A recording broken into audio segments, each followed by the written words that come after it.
Hello, everybody. Welcome here to NACL's Twitch stream. My name is Kenny Beanie Small. I'm joined alongside here by my buddy, Jonah Best Student Wang. You may have heard of us before. We go by besties when we talk into people's ears as a casting duo. But today, we're going to be bringing you some action from the collegiate Overwatch area of esports, specifically the Rutgers Esports Fireside Open semifinals matchup. This is the Rutgers University Fall LAN competitive tournament for Overwatch. Hello, everybody. Welcome here to NACL's Twitch stream. Division 1 roster take on the former stars of the Rutgers Overwatch lineup.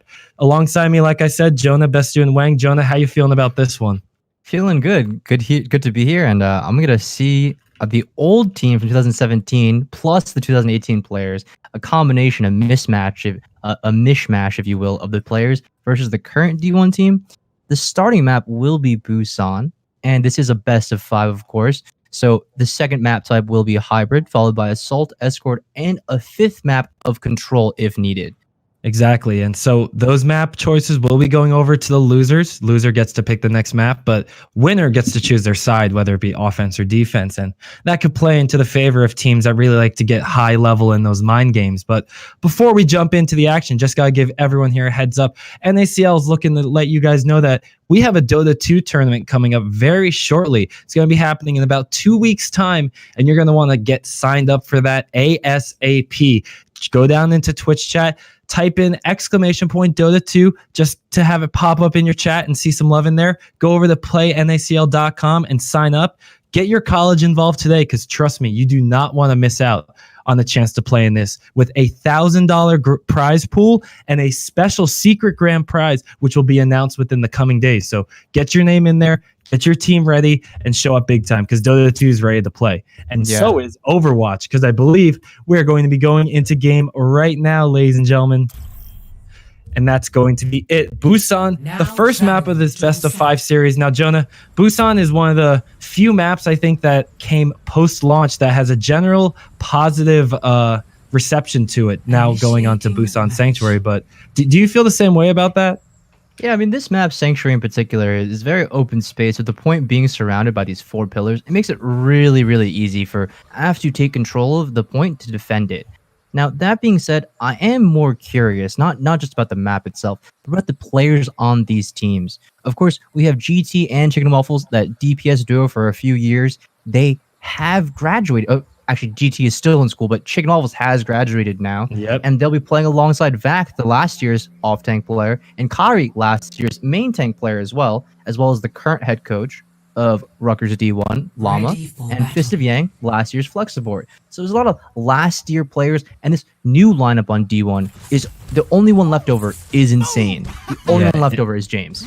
Insane has been a player for Rutgers Overwatch since he was a freshman, actually. This is his senior year, so all 4 years he's been at Rutgers. He's been a member of the Overwatch squad, now looking to show why he has been a consistent performer and a consistent starter for this team. Alongside the rest of the starting Scarlet Knights lineup is going to be Ultra and Parzival on that tank duo, Insane and Necrosis filling in the support roles, and then we have King and Aegis going to be locking in those DPS. King and Aegis going in there with the Reaper Doomfist combo, a meta-looking composition here coming out from the Scarlet Knights, but the side of the D team going to be running a little bit of a wonky Bastion Pharah duo coming in here, and they're going to be opening up the fight with a pick early on. Insane. Yeah, there's just no contention for this Bastion and Pharah combination. The Reaper can flank, the Doomfist can get in there, but that's not enough to burst down the Bastion. And as I say that, I caster curse it. Ultra takes down Chicken and Waffles, and the steamroll rolls right in. Parzival's shield on top of Ultra, they're just barreling their way in, and there's no stopping the D1 Scarlet Knights. Yeah, they just rotate around the map objectives. Use the walls that, unlike some games, you can't break through that terrain, so you're going to have a lot more difficult time dealing with people poking around those corners, and the Scarlet Knights used their coordination advantage that they have over this Rutgers D team to force that Bastion out. And honestly, the only way you can deal with a Bastion pick in this meta especially is you got to have stellar team coordination. But GT, the only one on the field with an ultimate, gonna have that barrage in this fight, gonna have the opportunity to make a big play with it. Let's see what he can do. Look how free he is as he goes and drops the barrage on top of the Mei, wiping out, gets 2. That is amazing. Let's see if Llama can get this res off too. Battlefield is down, and Insane comes in here with that Coalescence, is only able to get one. Now, as things stabilize, here comes the res. Yeah, the res does come in, and it will pick up one. Kyrie going to follow up with a kill on the Aegis, and this looks like the Scarlet Knights are going to have to just try and stagger out their deaths as long as possible. The Rutgers D team here going to have an easy job just cleaning up the remaining scraps of the Scarlet Knights, but Insane and company are doing a great job of just sustaining themselves on this point. Necrosis using that Lucio beat, going to keep the shields up for them, if only for a few seconds longer, but with Chicken and Waffles whipping out this Bastion tank mode, he'll only find one kill. That's not a lot of value for that investment that he used right there. He's going to try and back up, relocate, reposition, but that's going to be a defensive hold for the Scarlet Knights in a fight that looks so lost. Yeah, at the start of this map, we mentioned the fact that it is very difficult to take this map after it is the first offending team has captured it. It's really, really easy to defend, and you saw it fly right there. They cut it out and stayed alive for so much longer, and Rutgers, the D1, the old D1 team, wasn't able to get on point and control it. Exactly, and here you have the Chicken and Waffles Bastion set up in a prime position to do some damage. He had the Amplification Matrix and the Orisa Bongo set up to give him a little bit of extra damage, but he didn't actually cause any damage with it. It was just the threat of it alone. Zoning. Scarlet Knights zoning damage. The zoning abilities, the zoning ultimates, quote unquote. Yes. But it does secure the D team their first point take of the map.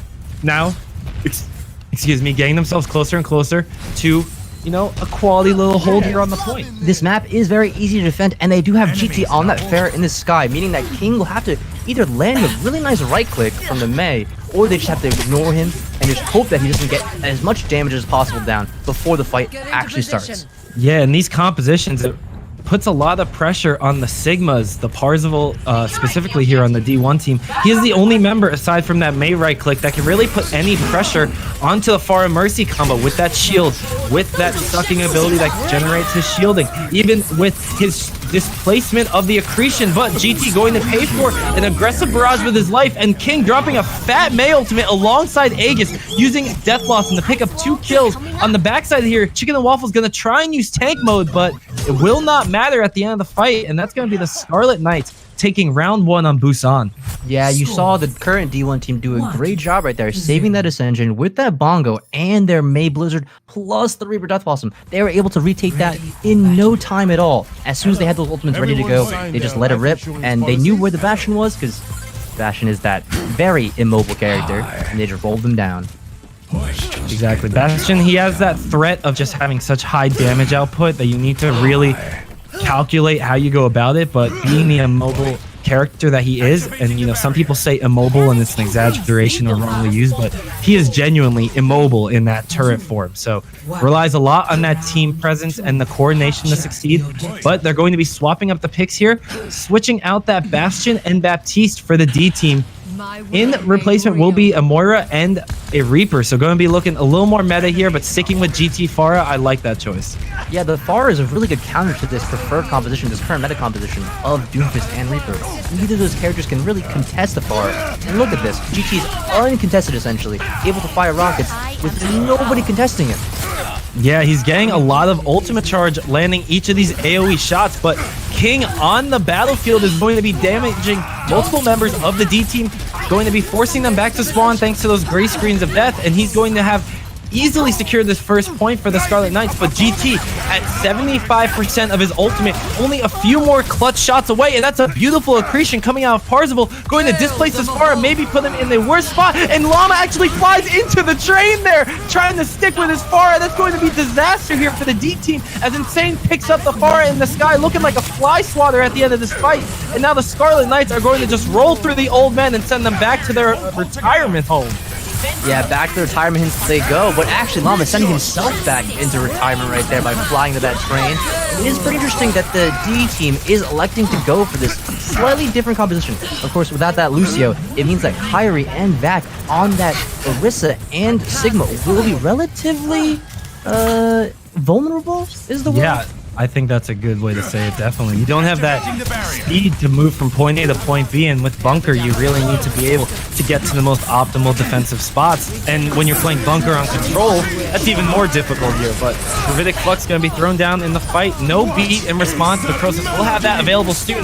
Going to be a free fight for them if they use that correctly. Parzival, though, flexing with his Gravitic Flux, going to pick up 2 kills. The Crosus on the backside finishing off 1 more, and that's going to be a 1 fight for the Scarlet Knights. And Parzival, a snipe with the accretion, dropping GT. Damn, I think Llama might have done too good of a job coaching these guys. He can't. Yeah, honestly, beat them now. It must be bittersweet. Yeah, you coach them, they get good, and then they beat you. This is the cycle of life. It's the true anime arc that they need, you know. They have to go up against Sensei, you know, watching Naruto, they have to steal the bell from Kakashi, and this is the stealing of the bell right now, and they're dominating in the matchup, to say the least, with Aegis and King just rolling into the spawn of the D team, flexing on their elders, showing them that the younger generation is here to stay, and with 98% of the point taken, that's going to be a map 1 victory here to the Rutgers D1. That teabag felt like King was basically saying, "Okay, Boomer," with that one. I think that was a tactical crouch there, my friend. A tactical crouch. A tactical crouch, exactly. The most tactical of crouches right there. He was avoiding the headshot from anyone who was aiming at him. Yes. Perfect. In the end of the game, look at this. Look at this amazing tracking by Insane right here. Keeps his ally alive. Another one. A third one. Yeah, look at that. Even though Parzival picked up the kills there, but Insane's the one that got the play of the game. Shout out to my support players in the audience. You guys deserve those play of the games. So, of course, support is such an important role. Exactly, support is so important. But we will be getting into map number 2 here, and it was selected by the D team, so they are going to be going with Numbani. Just waiting for the readies up so we can hop into map number 2. But Numbani here, Jonah, do you think that's going to favor the D team? Yeah, I think the D team is playing around GT's far right now, and Busan wasn't really, I mean, it's not really that great of a map for far, with the exception of downtown, which was just played. And we saw the current Scarlet Knights just kind of roll in through main and take the fight to the D team. So I expect Numbani to not go just as Busan did, because the far is able to maintain a much more of an advantage throughout this map. As you can see here, as we load on to Numbani, there's so many high grounds to this far to boost her off of, making it sure that she's at the top of the hitbox, meaning that a Doomfist Reaper will have virtually even less chance than on Busan of tackling her down. And also, something to add here, Chicken and Waffles showed that he likes playing that Bastion, and how often do you see Numbani first point being held with a Bastion comp? And that Pharah just complements it so well to the point that you made. Having that ability to just distract, if only for split seconds, change that LOS, that line of sight from the Bastion to the Pharah, just gives Bastion the window he needs to melt a squishy, melt even a tank, given the right the right boost. Well, we are starting off with the Scarlet Knights on defense, so it will be offense for the D team. I'm really curious about this storyline going forward of whether or not this non-Lucio composition from the D team can work out. In this current bunker meta, it seems that Lucio is almost a must-pick on control, at least, as you see here that Insane and Necrosis are actually going for Moira and the Baptiste, which is a very strong support duo if they're able to hold on the high ground. Yeah, the amount of healing those two must put out, I feel, has to be highest overall in the game, next to Moira, Ana, if that. But these two... Oh, but I spoke too soon, though. Necrosis looks to be going back to that Lucio to try to intrude. The bait and switch right there. We thought we were getting the Baptiste, but instead we're getting the Lucio, so...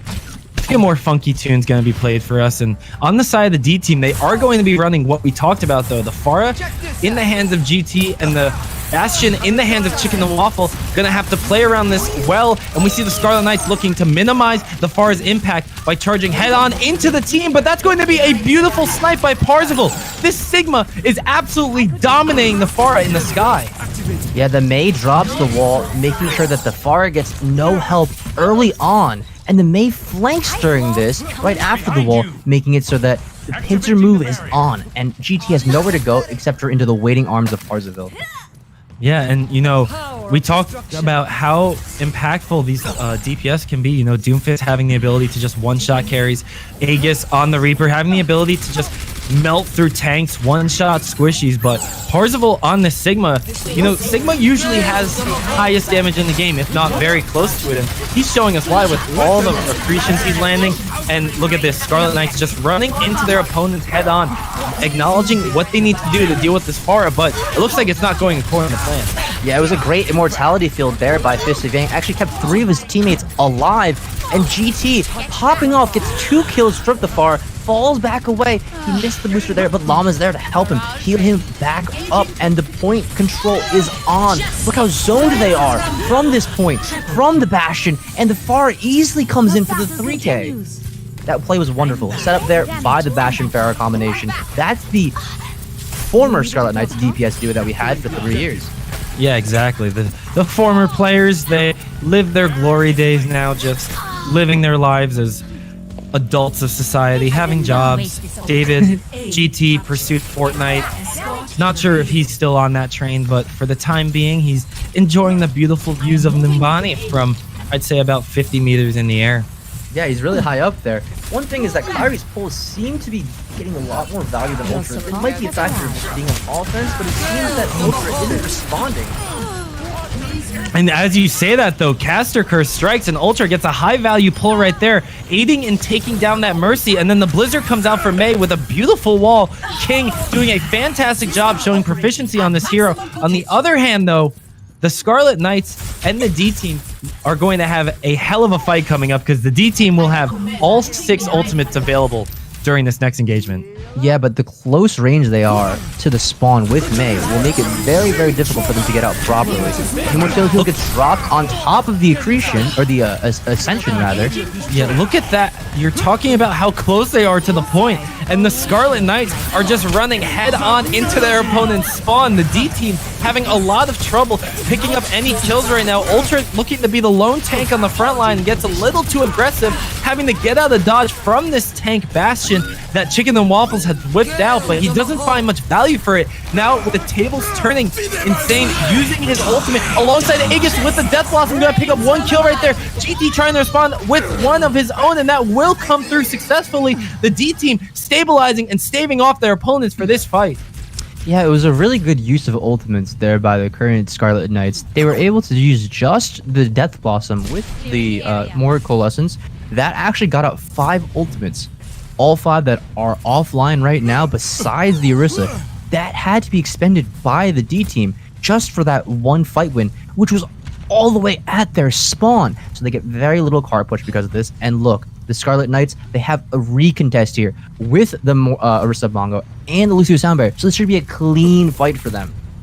Yeah, it should be a clean fight, but we know all too well that ultimates can be used improperly. Outplays can happen, and that's where the D team's going to make their mark, as they do have GT's Pharah just being a nuisance here. The beat's going to be used very aggressively, opening up the fight, allowing King to rush head-on into the Bastion. Going to be dropping Chicken and Waffles early on here, going to be giving the Scarlet Knights the advantage that they need if they can capitalize on it. A beautiful halt accretion combo coming out from the tank line of the Scarlet Knights, going to be dropping their opponents. A boop coming in on the backside just to send the tanks to their dooms a little faster, and the Scarlet Knights responding after a lost fight.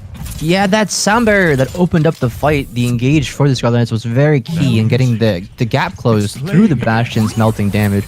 But it was a little bit of an error there from Fist of Yang and Chicken Waffles. They didn't quite synergize their immortality field and the Bastion's location. It looked like it slightly missed there on the cam. Yeah, I mean, that's really what Overwatch comes down to when you're at these high levels of play.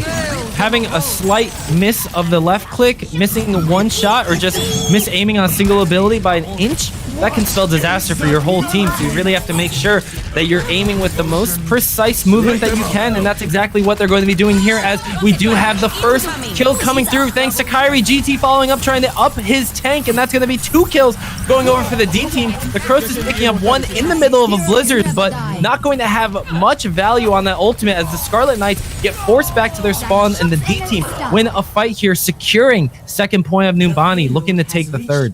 Oh man, I just want to highlight Fist of Yang's gameplay right there. He actually kited out Aegis for, it seems, the whole fight while he was on that Baptiste. Aegis in the backline look to get kills onto either Kyrie or Vac, but Fist of Yang just solos him out, duels him back, and then drops the Immortality Field and waves bye-bye. Yeah, I mean, he waved bye-bye, but it wasn't as endearing, wasn't as cute as it should be, and that's going to be a very rude awakening here for the Scarlet Knights as GT's going to pick off 1 kill, but Ultra getting them out of this nightmare, trying to take Llama down, going to be the D team, though, coming out on top here of this engagement if they can just stabilize. GT, though, getting a little too aggressive there, allowing Ultra to pick up a kill, and Aegis just behind enemy lines going to be getting back, but Ultra steps out a little too quickly, not letting his support ultimate come out in time, and that's going to be the Scarlet Knights losing this fight here as long as this Bastion is allowed to do what he does best. These amplification matrices are building up so fast for Fist of Yang. Is able to get so much value from them because of that, and that's what's letting Chicken and Waffles just carry on the Bastion. You see the Mail come in with combination with the Flanking Reaper. A great 2-man play set up by King and Aegis does net them the control with only a minute left. It's very difficult to say that the current setup of the D team will be able to break this offensive choke point hold. Yeah, it looks like they're having a lot of trouble on this 3rd point. They do have both DPS ultimates and their Sigma ultimate coming up here on this fight. In return, it looks like the Scarlet Knights also have 3 ultimate at their disposal, so Necrosis with that beat going to be able to cancel out Vac's Gravitic Flux, but that still leaves GT and Chicken and Waffle some room to work with until King going to drop GT, forcing out the res, so Llama will not have that tool any longer, and we're looking at last fight territory here, Jonah. Yeah, GT comes in with a clutch 3-man fair barrage over the top, followed up by Vac and Chicken Waffles, both using their ultimates. But look, it's Aegis. He's been unspotted this whole time inside that backline with his Death Blossom still available. Let's see if they're even accounting for him. He has the flank. He's not been spotted yet. He could definitely get a massive play right here. He's looking to TP on top of them. He's in. The ultimate comes out, but no, Yang responds right away with that Immortality Field. Yeah, very nicely done by Yang on the Baptiste. Going to be stopping any sort of advantage Aegis could have, but he just comes around for round number 2. Going to pick up a kill on the Chicken and Waffles, followed up with 2 kills there with the Death Blossom, taking out both supports there for the D team, and that's going to be the Scarlet Knights off the back of a sneaky Metal Gear Solid play there by Aegis, picking up a nice defense at the very end of Numbani.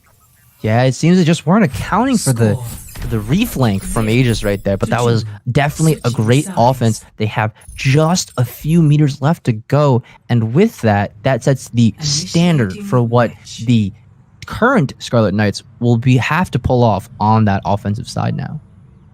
Yeah, and the current Scarlet Knights going to have their work cut out for them because we touched on the composition that the D team likes to run. Chicken and Waffles on that Bastion, GT on the Pharah. That's going to play exactly into their hand for defense. They don't have to worry about, finding the most optimal position to hold down when they have the opportunity to really dictate the pace of it, when they have the opportunity to set up where they want. Exactly. They spawn, they get a nice 20-second, 30-second chunk to set themselves up. And of course, if you do end up falling, of course, you can just set your team back up at a secondary location, allowing the rest of the team to basically control every choke. I'm expecting the D team to get at least 6 solid fights here. And you know what? Maybe you should come out with something that helps you move from point A to point B a little quicker. Maybe we need to see that Symmetra get a little action, See that teleporter come out, and let's see that Bastion just go back and forth like a game of Pong. I could see that, but I don't think GT is going to switch off this far right here. I don't think either of them will play Symmetra. Yes, I don't think any player on the old team will play Symmetra. 2, 1. Maybe Kyrie. Maybe Kyrie. Gonna have the tank Symmetra coming into play. You heard it here first, ladies and gentlemen. Tank Jonah Sim. Festoon Wang whipping out the facts. Whoa. Tank Sim is definitely a strong thing, all right? Yeah, just have to buy, Warmogs and Aegis of the Legion and stuff. Yes, and all yes. all those Fire good Cave. Exactly. That's what you need, my friend. But it's going to be the Scarlet Knights looking to go underneath the point, going to try and find their way to this Bastion and take the first point. A very nice wall coming out by King, and then a beautiful Hawk going to take back off the high ground, forcing their tank to really show all of his cards, and that's going to be a fold for him. Back going down early on. This defense that we talked about, that we've praised by the D team, they're looking so weak right now because they just cannot handle the coordination that came in by the Scarlet Knights, as Chicken and Waffles has just been totally eliminated from any sort of engagements this whole fight. Doesn't seem like the D team is doing a good enough job of kiting back. They recognize that their win condition is the Pharah. They built the barrage, but that got picked early on right there, spelling disaster for that fight for them. Yeah, and that's honestly all you need sometimes. There wasn't an opening pick that necessarily blew the fight open, but it was multiple different small things that came together. The way King walled off the Bastion, Ultra halting back off the high ground and pulling him down, and then the team focusing the Immortality Lamp and eliminating back right away, creating that advantage. So it wasn't just one person, you know, playing Widowmaker or Hanzo getting a pick. It was a team effort creating that opening. Or Doomfist, exactly. Yeah, this current like display of skill from the current Scarlet Knights is honestly just showing how much they practice, how much they prepare, because this isn't something that could be really shot called in that moment, right? That whole elaborate plan that you just spoke of. It's something that the team trained, practiced. Exactly. And on the other hand, though, the D team, they do have the Rutgers head coach, so they have all the strategies that Rutgers could be running, in his head. So it's going to be up to them to use that knowledge to their advantage, and they do a good job right there, creating a fight win for themselves, even if GT gets a little too aggressive there. Yeah, it's like Llama has them downloaded, right? He didn't need to download them because he wrote the code. You know, he wrote the code on them. So I mean, if anything, it's really good to be up to the rest of the D team to pull something off here, though. Yeah, you can check his mouse for hacks because he's just already had it embedded in his brain. Back to Chicken and Waffles, though, picking up 2 kills there, giving the D team another fight win, looking very good, looking like a different unit these last 2 fights. Going to be up to them to finish it off, though, as Parzival just commits an ultimate. Questionable, to say the least, but Scarlet Knights losing yet another fight, and the D team finding their footing here on the second point in Numbani. I'm going to be pretty honest right there. Ultra and Parzival kind of just fed. That was just a mistake. They both ended up dying in a 4v6, and they both used their ultimates. That was very bad. It was unlucky, as the kids would say. Okay, Zoomer. Story of my life right there, dude. But you know what? We got Zoomers for days here. The Scarlet Knights, they're all Zoomers. They're all hip and happening young kids, right? Oh man, I really like this rotation here from the current Scarlet Knight team as it gets answered by the Pharah barrage. That sound barrier gets canceled out for that Pharah ultimate. And the fight ensues here with Necrosis on the point, but look how far they kited back. Kyrie on the Orisa was able to maintain court presence, control the point, make sure that there was no forward progress. And as that happened, the rest of the Scarlet Knights, the rest of the old D1 team, they kited all the way back, meaning that as soon as they turn around, they're just getting melted by the Bastion. Exactly, and that's so well coordinated for a team that isn't as, uniform as the Scarlet Knights D1 team. This D team is a team of old players. They're coming back trying to have a little bit of those competitive memories rejuvenated, that feeling coming back to them, and they're going at it here in the Fireside Open semifinals. Oh, man. You're going to have a beautifully lined up ultimate coming out with the barrage, picking up 2, and that's just the DPS of the D team, putting the team on their back and showing up big. Is not made for control because the lack of the Lucio makes it very difficult to outmaneuver the enemy tanks. But once they get onto these other maps, the hybrids, the assaults, they're just able to use the fact of the map geometry to kite all the way back, giving themselves so much time. That was GT's second barrage in 2 fights. He's averaging 1 per fight. That's all you could ask for a DPS player, right? Exactly, and honestly, that's really how you gauge as far as effectiveness is how fast are they getting that ultimate up, because a barrage is almost a fight-winning ultimate if used correctly every single time, and you can get it so quickly by just landing multiple shots on the beefy tank line, landing multiple shots on the vulnerable DPS. Aegis, though, going to be picking off Llama early in the fight, leaving open the rest of the team to have their mistakes be shown in full. Insane, picking up a kill, King following up a kill as well, and with the change over to the Ashe Hanzo DPS lineup, that may have been what the D1 team needed to get them through the second point. Exactly. They spotted their own weaknesses, and it's a great adaptation by them. They're showing that they're not just capable of playing the Mei Doom and the Mei Reaper, but look, the double sniper, the Hanzo and the Ashe. That answered the Pharah brilliantly. And it's going to be up to the Scarlet Knights, the old Scarlet Knights, to make change to the roster. And there it is, GT switching from the Pharah to that Mei. A potential counter with that wall, cutting off the light and sight of that double sniper. Yeah, and I mean, the Mei also gives them the ability to stall out this last point even more effectively. By building up that Blizzard, you have that almost get out of jail free card where you can just clear the point for albeit 6 to 8 seconds, but still creating that advantage for you. And with this bongo being dropped here by Kyrie, that's going to be a fight win guaranteed for the D team, as they just have significantly more damage than their counterparts. But Aegis on the backside gonna pick up 2 kills, so if the regroup comes in fast enough, the D1 team might have found their opening. Yeah, it was actually a great recontest there by Aegis, but it looks like it was all for naught though. Chicken Wolf was coming back with that Bastion tank form, taking him down, and that's 2 kills, both under those snipers. They're donezo with a minute left here. It's looking like a very possible defense, a very potentially plausible defense for the D team. Yeah, I mean, this Bastion composition showing its true colors here on the defense of Numbani, giving them the chance to really flaunt why you would run this composition, making it very difficult for a team to deal with all the damage threats that you do have. And with Llama swapping over... Oh, look at the sneaky pathing coming in here. The bongo's going to be dropped, giving the advantage to the D1 team. If they can get around this newly created terrain, going to drop right there, and the amplification matrix does come down on the backside by Fist of Yang's Baptiste, creating the opening that the Scarlet Knights may have needed, if only for a moment. Now with Bob coming in as well, that's going to be a lot of damage, flanking from the backside, pinstering the entirety of the D team. And with King using his Hanzo, he's going to have a lot of free time to just shoot these fish in a barrel. Though GT on this Mei showing why he picked it, picking up a kill on the Parzival, but that's going to be the only one going over to the defense, as they're going to lose every other member in this fight. And with only 4 seconds left, the recontests have to come in. If they're staggered, if they're late, it doesn't matter. They just have to get on the point, but they cannot do that. And the Scarlet Knights win map 2. King absolutely carried that fight. What we were seeing on our screen was Aegis just whiffing shots on Fist of Yang's Baptiste, just dancing around.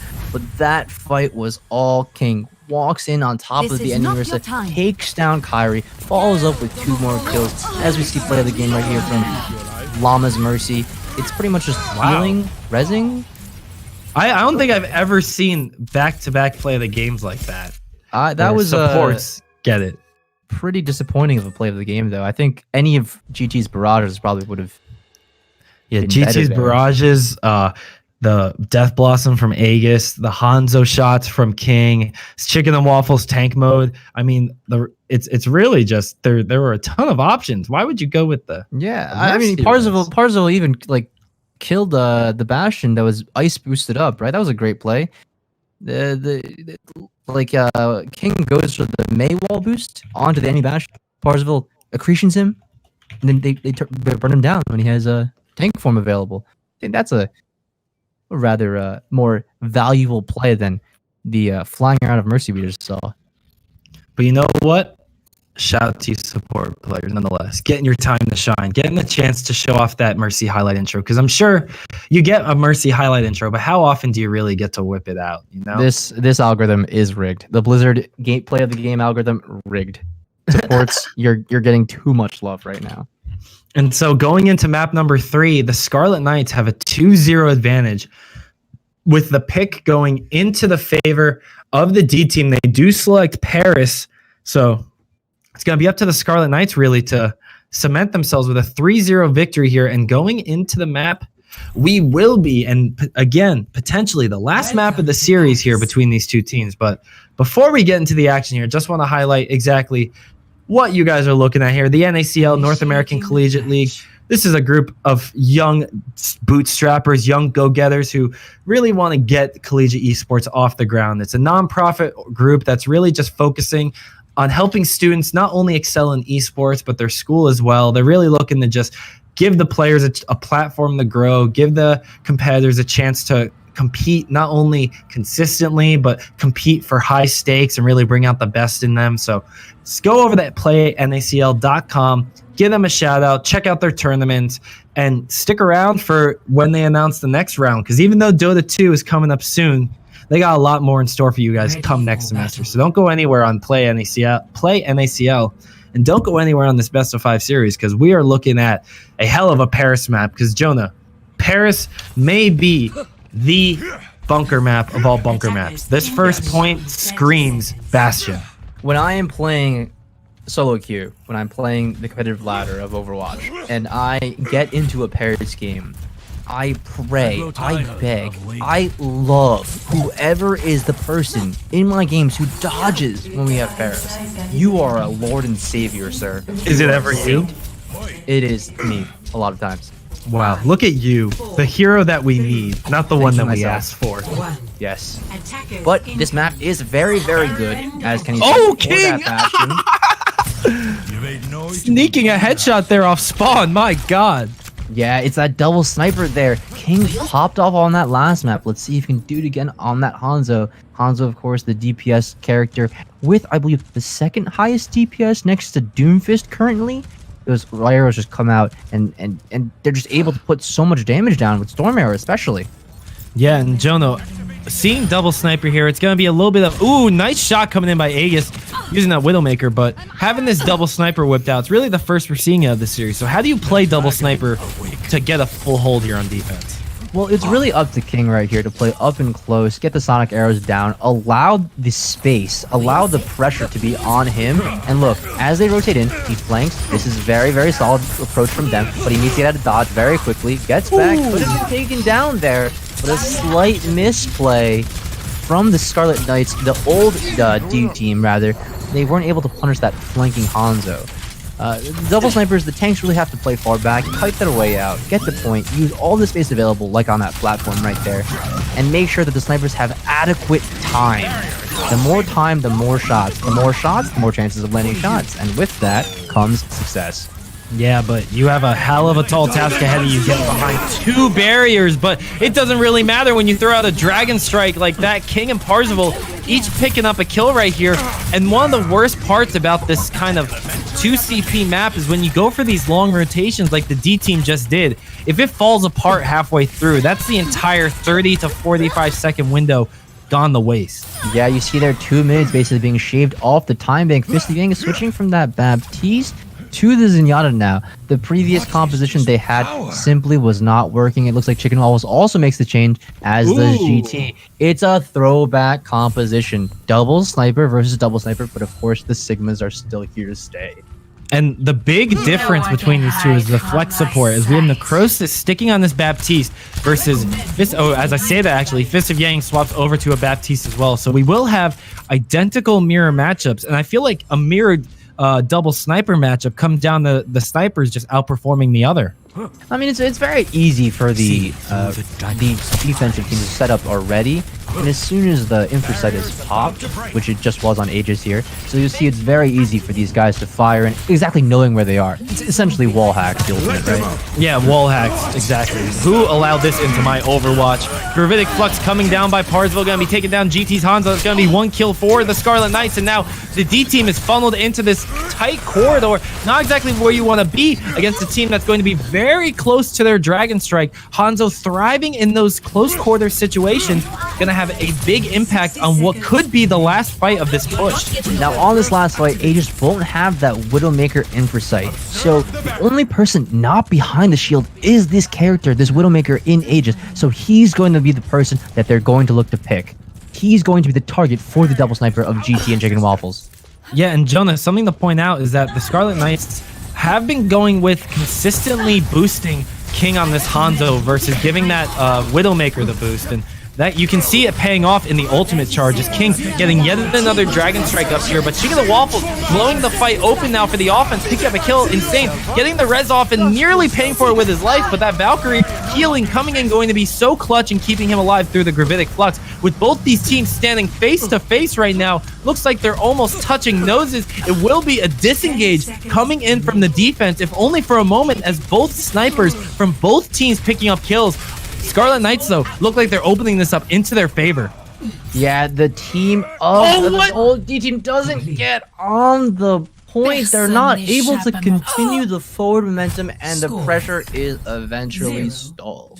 Oh my gosh. They didn't even, I can't believe they didn't get to the point. I thought for sure they were going to hit it.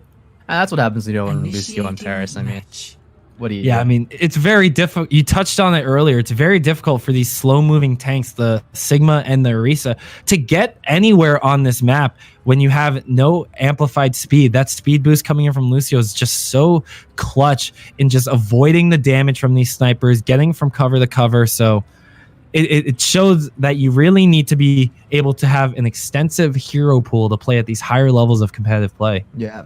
I really like Aegis's pathing there too. He recognized that he was the only person that was vulnerable, not behind the Orisa barrier and the Sigma shield too. So during that moment, that one moment where he was vulnerable, he was able to fight back and play a different angle, essentially hiding himself the entire time, and then got a very good flank off.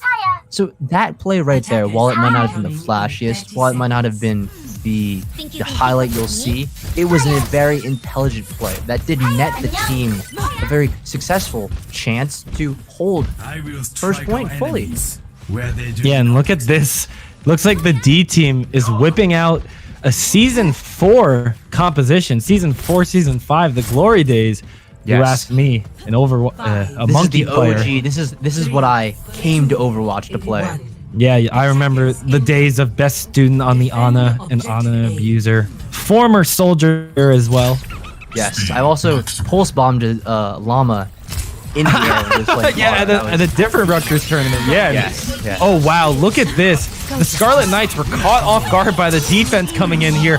This full dive composition just blowing them out of the water. They had no idea what to expect. This is the Overwatch we all love to see. This is what we wanted to see. The Tracer, the Genji, everyone just piles in there with the Winston Diva. There's nothing stopping them now. It looks like Insane's making a change from Lucio to Zarya?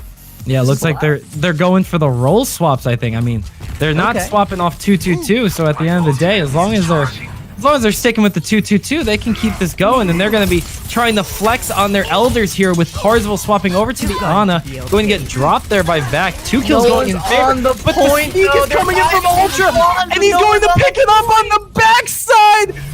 Oh my gosh! The C9 play coming in from the Scarlet Knights, and when it looked so good for the D team, Ultra swapping over to the Hammond, stealing the point and the victory. That's so unfortunate, man. I was enjoying Overwatch. I was enjoying the dive composition from the D team, and it was all for naught. Ultra playing off the smart play, yes, but it wasn't the fan favorite play. Great job done by him. Honestly, I wanted to see the rest of that defense come out. I wanted to see Tracer, Genji, Winston, Diva, the good days of Overwatch, the dive days when my monkey was allowed to play all the time. Unfortunately, no longer the same meta.